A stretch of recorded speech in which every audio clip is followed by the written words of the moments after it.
Welcome to my channel where we question everything. Today, the topic is military affairs, and we're going to look at a video of a Ukrainian attack on the positions of Russian forces.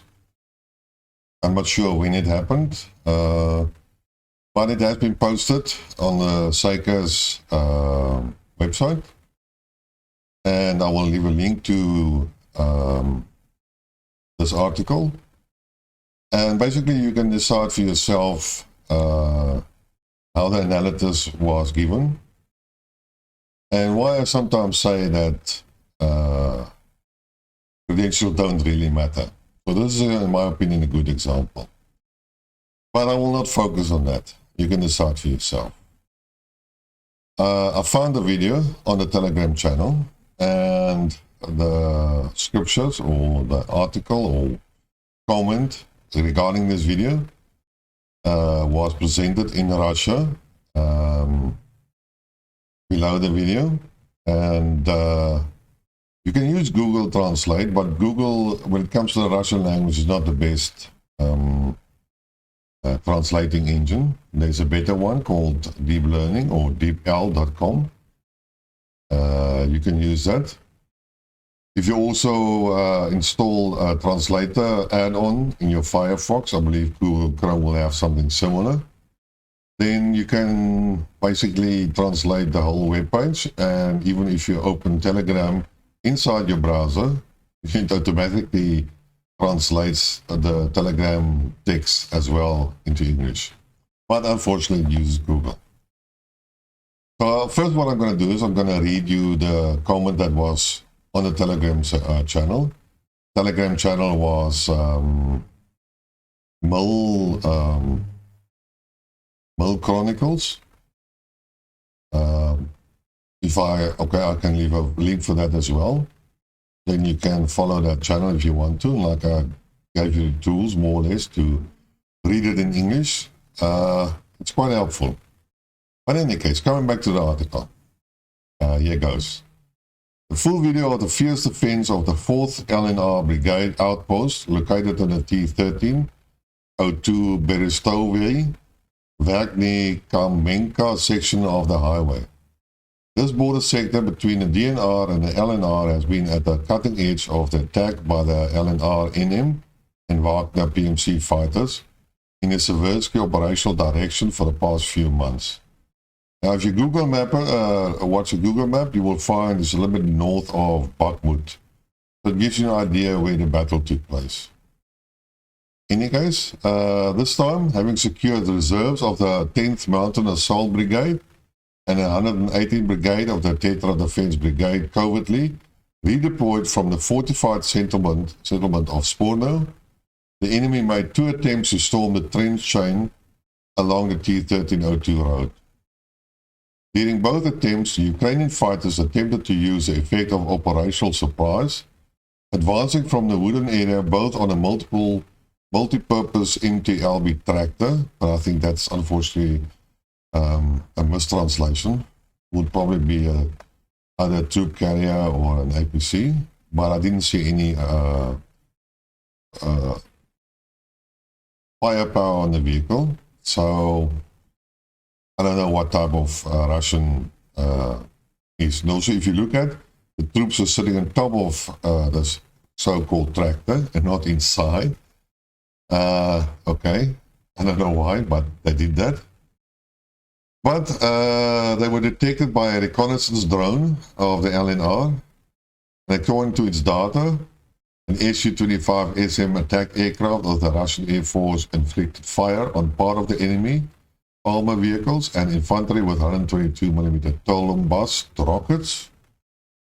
But it wasn't on these forces that stormed trenches.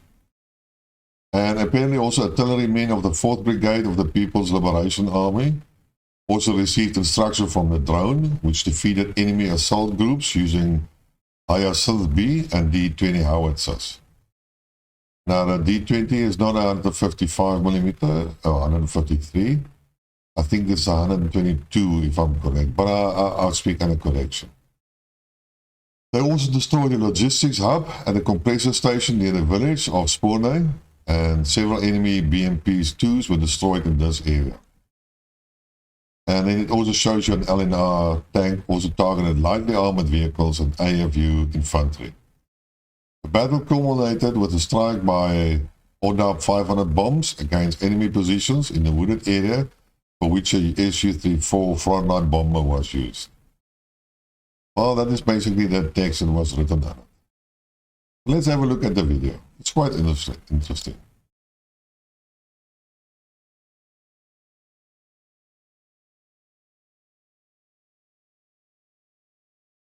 Well, the video starts with a large bombardment and smoke and so on.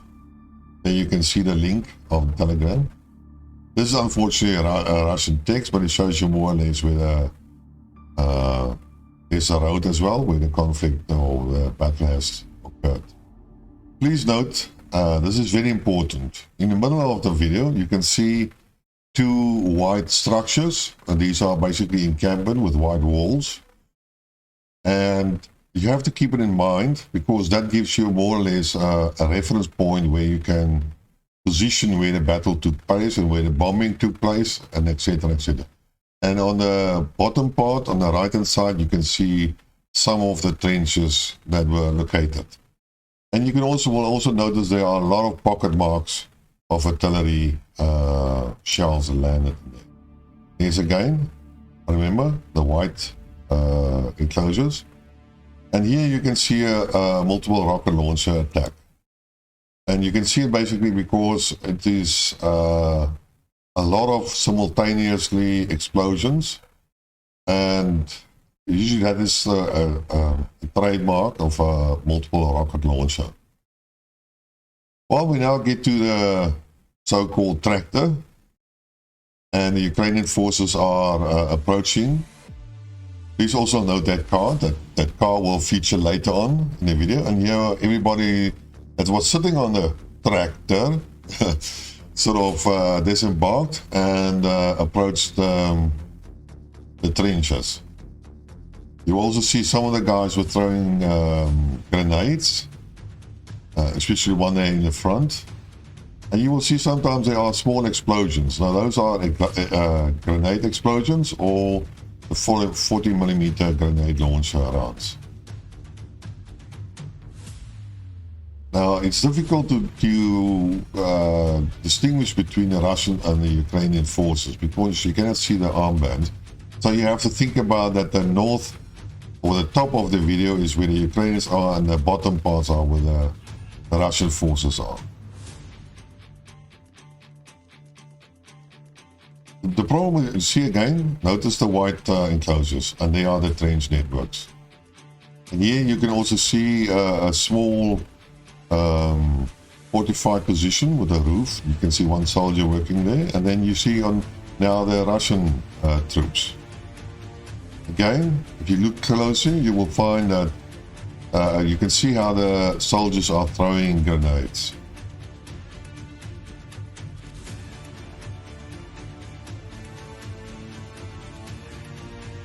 Again, it's very difficult to distinguish who is who.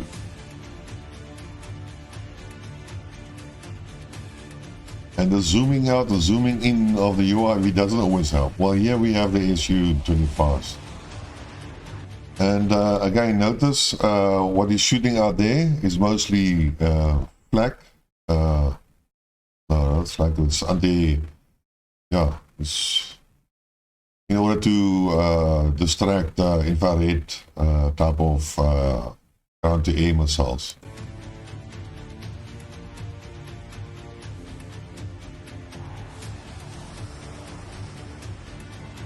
So it's difficult to see where these aircrafts are actually flying, and you will notice this video is taken from the ground and not from the UAV.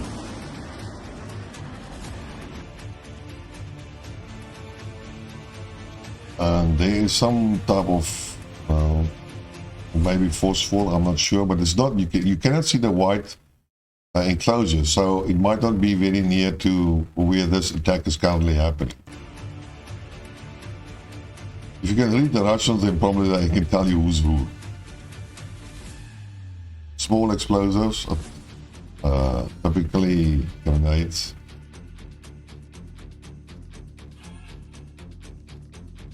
So at the bottom part of the things, I believe that's where the Russians are, and then looking to the top, that's where the Ukrainians are.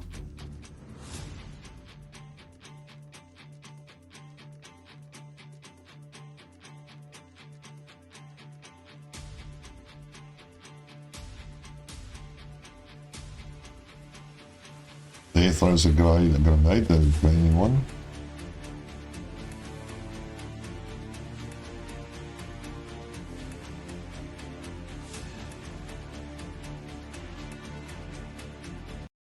And now what we're going to see is the trenches. There are some Ukrainians with a yellow armband. They are lying still. They're probably either resting or...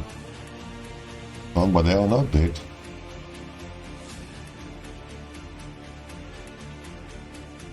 I don't know for what they are waiting. And now, what you see again, here you see the yellow enclosures that are the reference point. And you can see the big piece of wood behind. And now, I don't understand this, is that they throw, this is apparently supposed to be an artillery attack. But if it was trench warfare between the Ukrainians and the Russian forces, then these forces are not very far apart, and artillery pieces are not that accurately, and neither are mortars, especially bigger ones like the 120. They have a minimum distance as well, I think about 900 meters. So either these are 60 millimeter mortars, or the Russians somehow has withdrawn, and now the Ukrainians are the only ones left in that area, but I don't know why they would do that. Here you can see basically the artillery attack.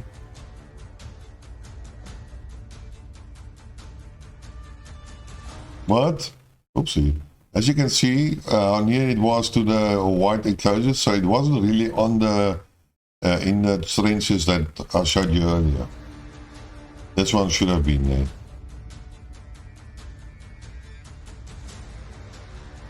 And then UIV zooms in on the Ukrainian soldiers, who are, a few of them have died.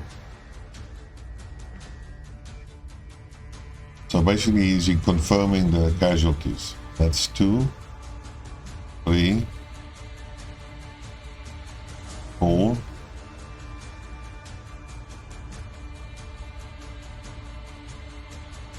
5, 6,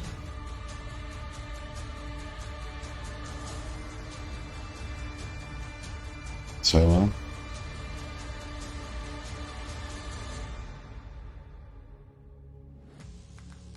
And here you can see there are still some Ukrainians are surviving. So that's 7. And if I have to guess that was a platoon, and a platoon is about 30 men. So less than a third were actually killed by the artillery.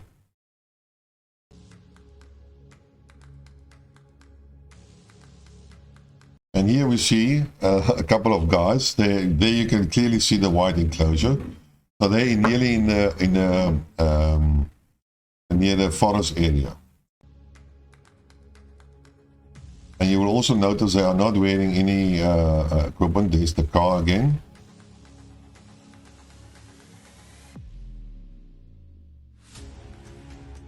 They are slowly approaching. No weapons. And they are actually investigating the casualties. Who was injured and who can be saved, and there's an injured soldier, Ukrainian soldier, and unfortunately this is a dead one. He's listening to his heart to see if it's still alive.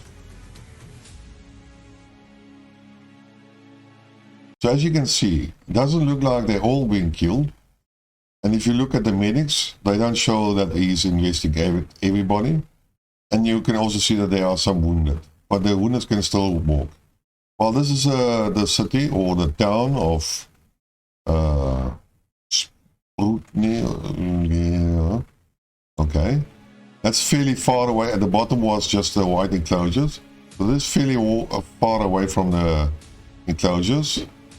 And there are some Ukrainian soldiers. They are evacuating that area. The blue building apparently was the storage. I'm not totally sure if that vehicle is still functioning. But that's basically what you saw about that. There's a road again and the trench warfare. Where they are pulling an injured soldier. And now you have to ask yourself, I don't see at the top, you don't see that BMP anymore. Or do you? It's a little bit difficult to zoom in.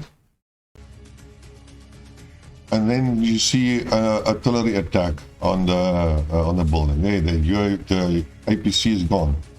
See at the bottom part of the building. So there are no more Ukrainian troops in that region.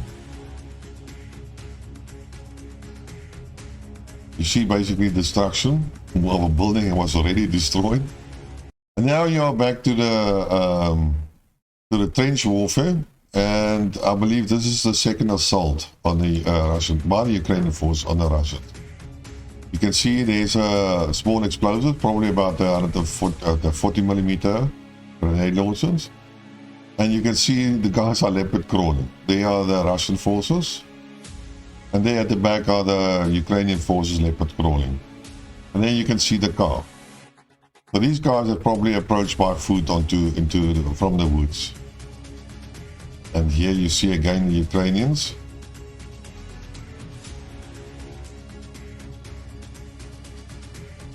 Let me see. It's probably about 15 men.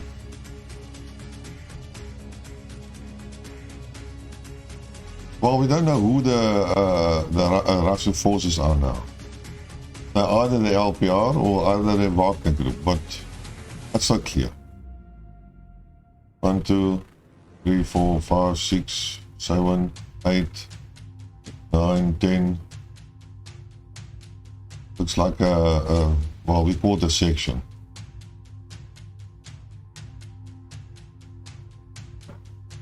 There's some more.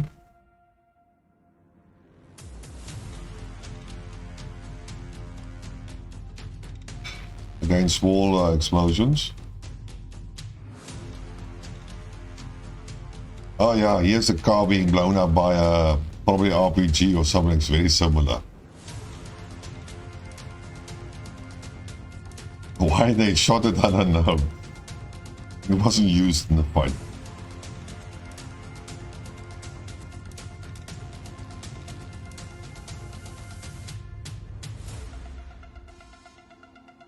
One, 2, 3, 4, 5, 6, 7, 8, 9, 10, 11, 12. Yeah, about 15.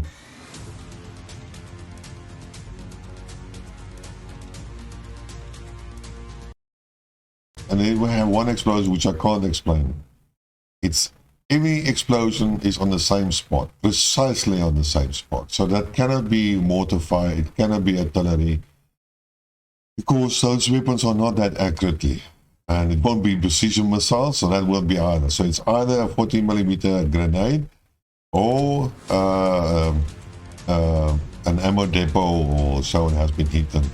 They are consistently one exploding after one of the other. See, it's precisely on in the same spot.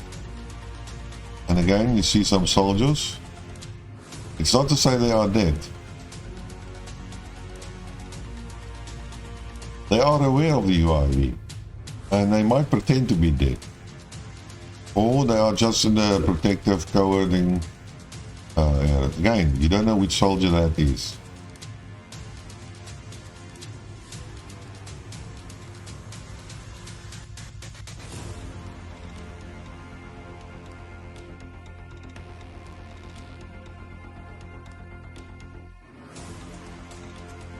Yeah, there they are alive. You can see here's the spade on the right bottom corner that you just saw, and these guys are still alive.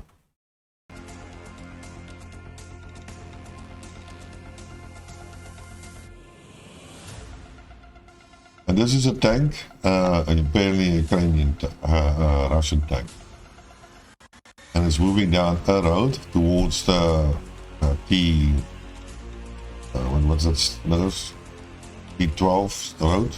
You see a lot of pocket mark. Apparently he shoots something.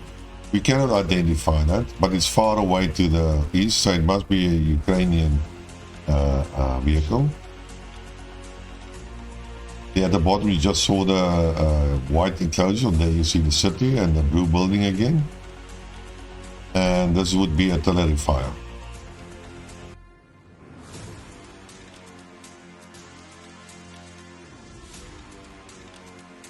But the Ukrainians are long gone.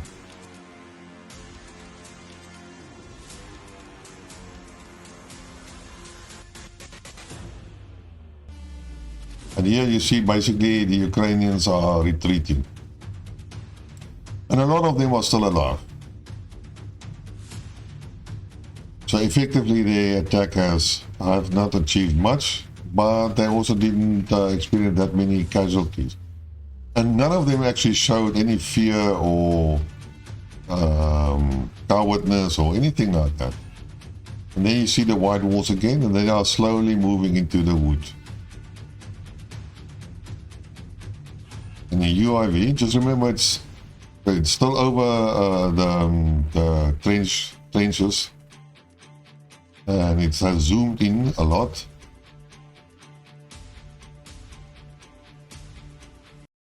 And now we see basically the multiple rocket launchers attack.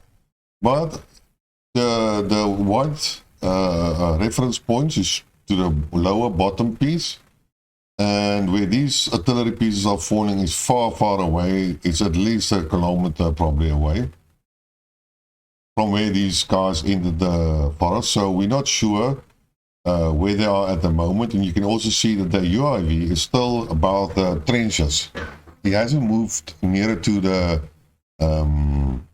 forest. So there is no redirections or corrections of any artillery fire. Doesn't mean that the Ukrainians were hit. Here you see, again, and that's Su-34. Here's the white structures. And you see it's far, far away from the forest where these guys are supposed to have been walking.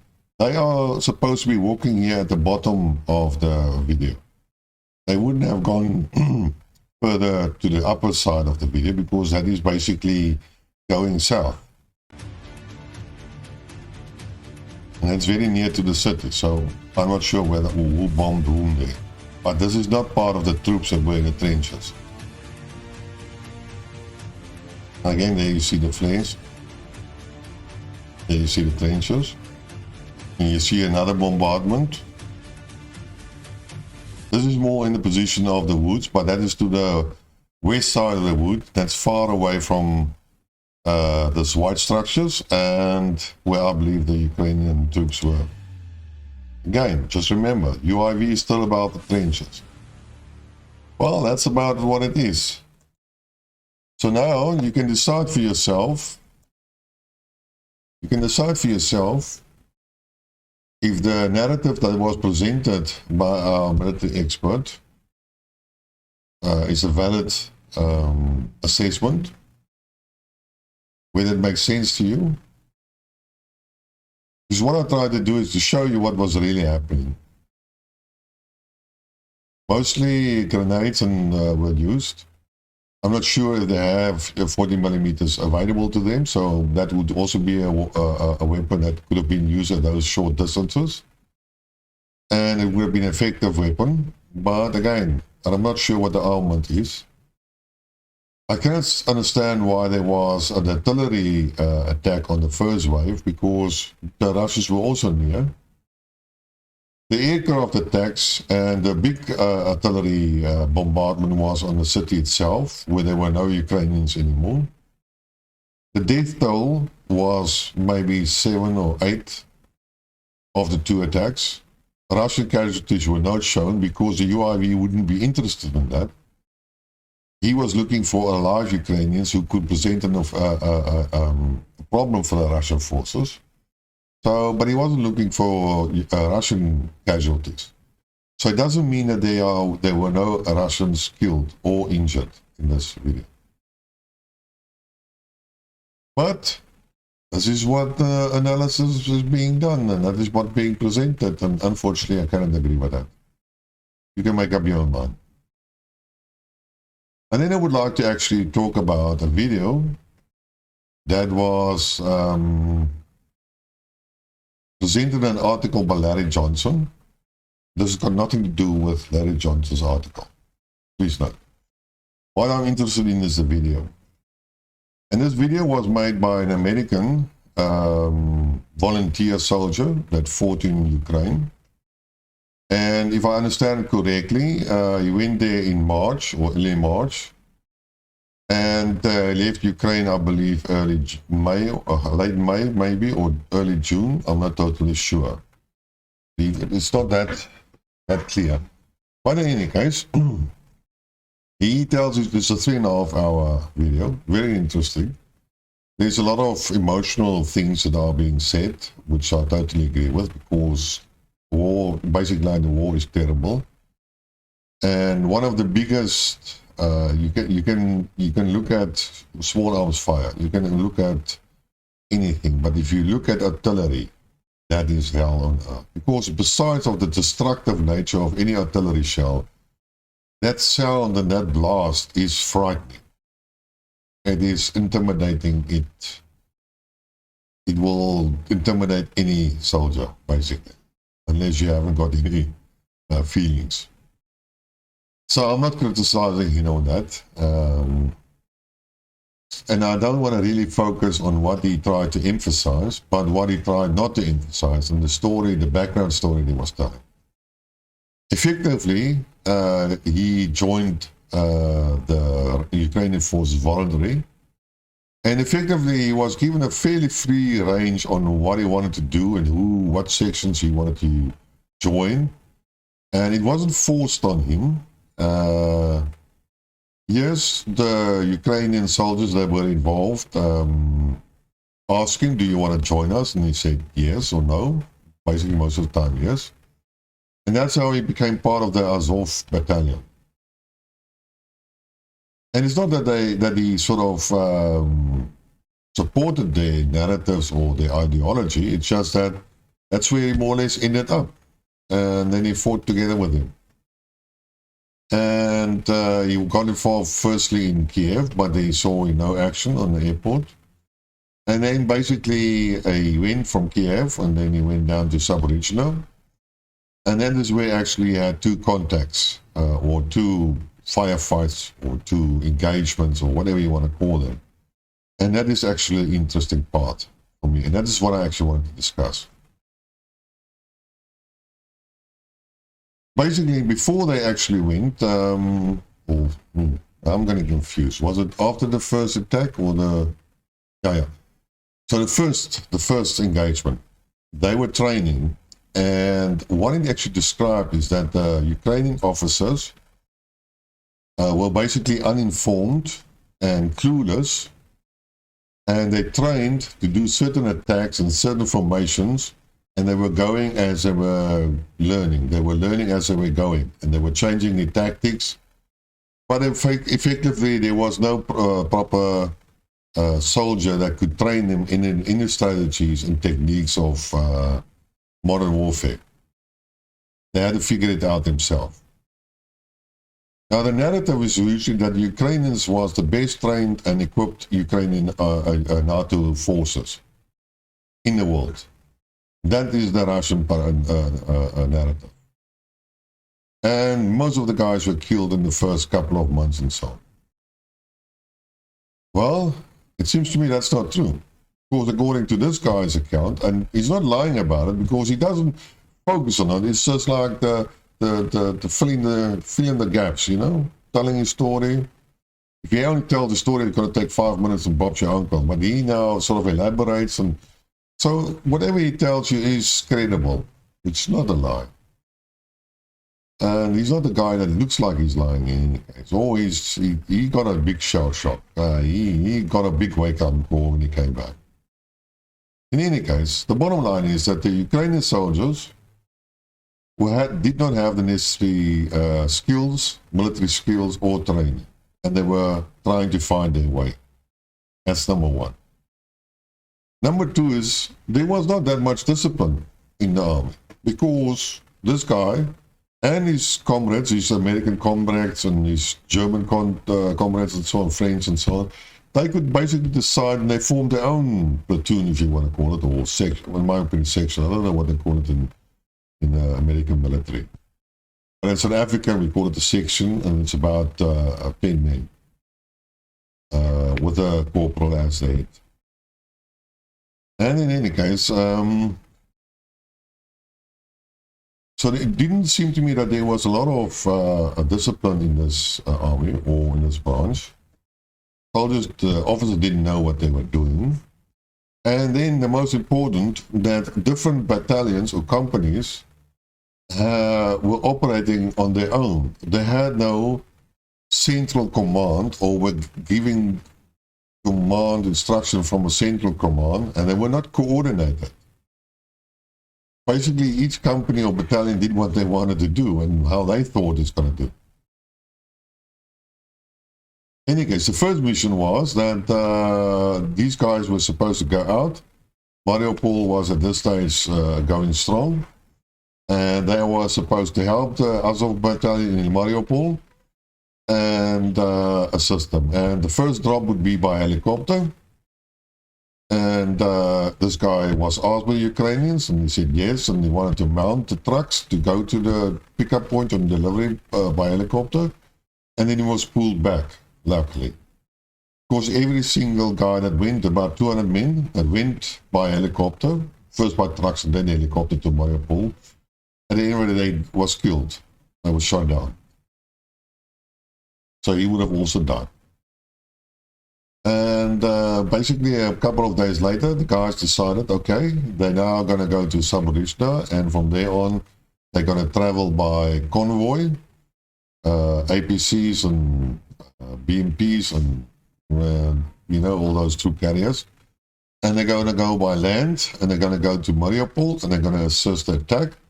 And what they were doing is that apparently, and this is quite also interesting, is that the radios, the communication systems between the Russians, or maybe the LPR or the Donbass militia, the Ukrainians could listen in. They all used the same equipment, and it wasn't encrypted, so everybody could listen. The Russians, Ukrainians could actually listen to the radio commands from the Russians. The Russians, which I call the Russians, the Donbass militia, etc., etc. Just remember that. It's a collective name. And in any case, and these guys were pretending to be Russian soldiers going to attack Mariupol. And that was their aim. That is what their cover was. And they traveled through the night. And they got to a certain place. And then on the radio they were hearing, no. There were other Ukrainian battalions or company, just maybe, I think probably to their left or right, I can't remember. They were attacking a certain town, and suddenly his commander decided, no, they're not going to Mariupol anymore. They're now going to help these other guys. And so the mission changed. Somewhat just like that. Very interesting.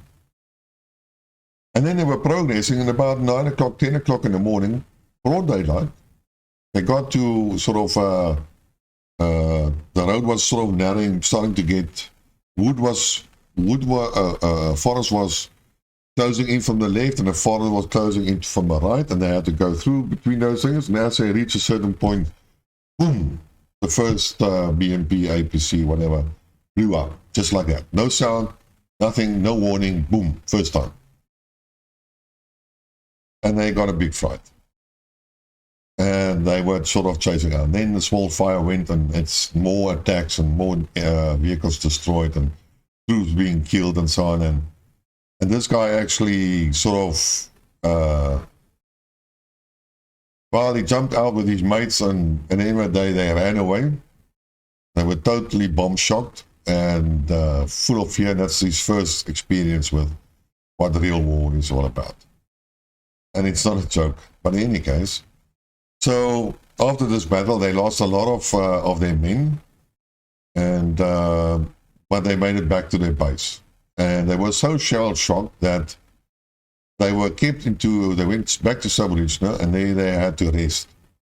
And they actually rested there but just remember, for these guys of this operation, which is important, they loaded up their equipment and their men, They were doing their own, basically, mission with vague instruction from the central command. They wanted to go to Mariupol. On their way, they changed their focus, or they would call it mission. There was no UIVs for reconnaissance. There was no advanced scouts that were employed to look ahead of the road. They were traveling in broad daylight, and then they were ambushed, and then lost a lot of men. Now, all these things are not a sign of a good military battalion or company or training or experience or skills. In my opinion, these guys were highly untrained, and unqualified, and not suitable for this type of operation. In any case, so they went back to Saborichno, and then they got, for 4 weeks, they got training. And what they trained was urban warfare. Intense urban warfare. Again, weren't used to it.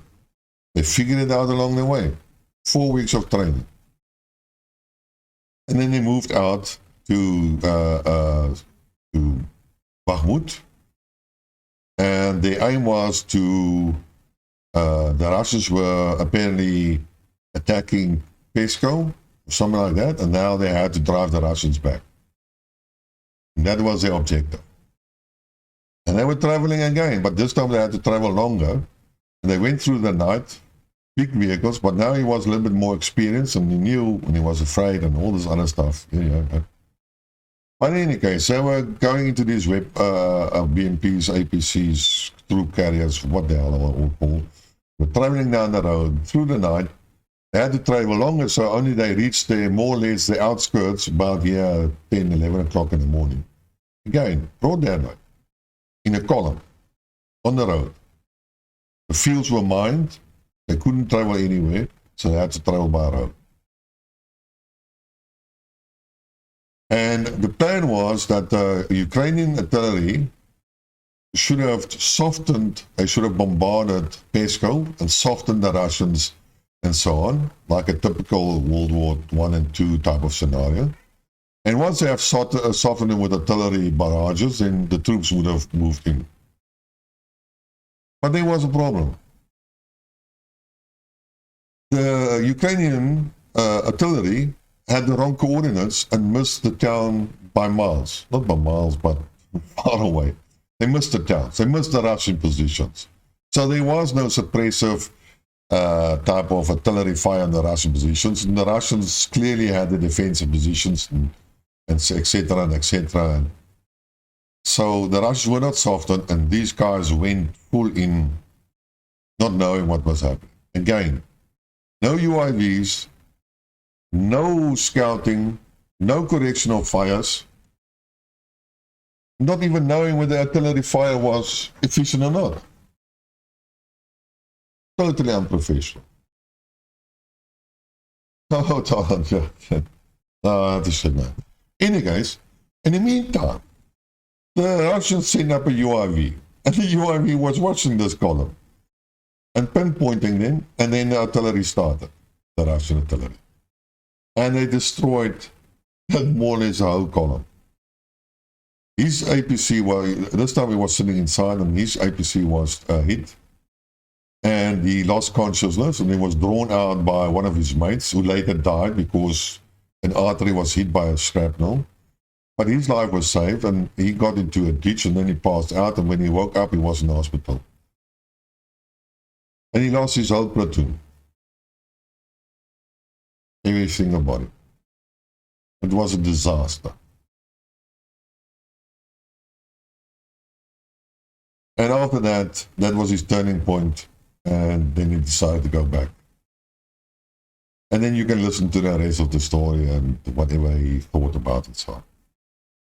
But this is the type of information I would have liked to focus on this video, because this is important. It shows you that the Ukrainians were unprepared for the Russians. They are not the best trained army.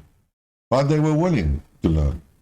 And if you listen to his description of the Ukrainians, these guys are not cowards. They had a lot of desertion, yes, because they probably not abuse the soldiers, but the inexperienced officers, inexperienced soldiers, send them to the front, slaughter, then you're going to have deserters. That's unfortunately how it works. Low discipline, no central command, no scouting in front, all bad decisions. But they were all sort of nationalists. And the way that he described him is not the fanatics that the pro-Russians are actually talking about. But these guys are flipping animals, and I don't know what, and they killing these people, and you know, and no. Actually, you can listen to the video. These guys were fairly decent as of soldiers. They actually, when they had to sleep in a school and so on, they actually prevented him from destroying some of the kids' work and so on and so on and so forth. So not all guys are bad. They are maybe believers in the Azov battalion, but they're not all bad. All armies have criminals, psychopaths, and people with low moral value. And those are the people that are usually seen, and those are where usually propaganda is marked. But the bulk of these guys are not. Like I said in my previous video, neither my dad, neither my uncles, neither my granddad, neither my granddad's brothers, nobody of them, what I know in the German days, was a war criminal, or could have been a war criminal. They were all decent men.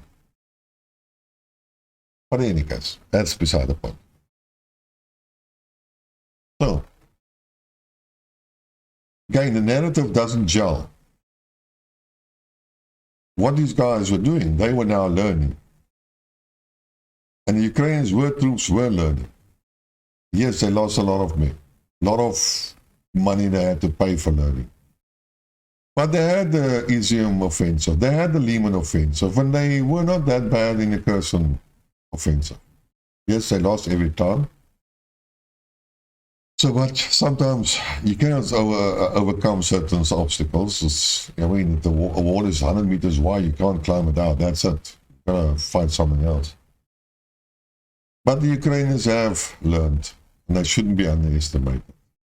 And like I always said, if there's a teacher on that side, you have a teacher, he has a teacher. If you have an accountant, then he has an accountant. And if you have an engineer, then he has an engineer. That's how it works. At the end of the day, the soldiers that fight in the trenches are ordinary men. Ordinary men. And we are all ordinary men. We have all, on average, the same capability. If he can see you, if you can see him, he can see you. If something is obvious for you, then it's obvious for him. If you can see a loophole, then he probably will also see that loophole.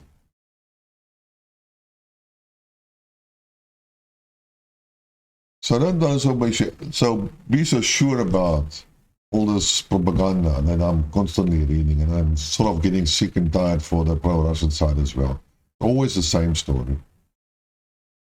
Always. Some of them are really living in a bubble of their own, just like the pro-Western ones.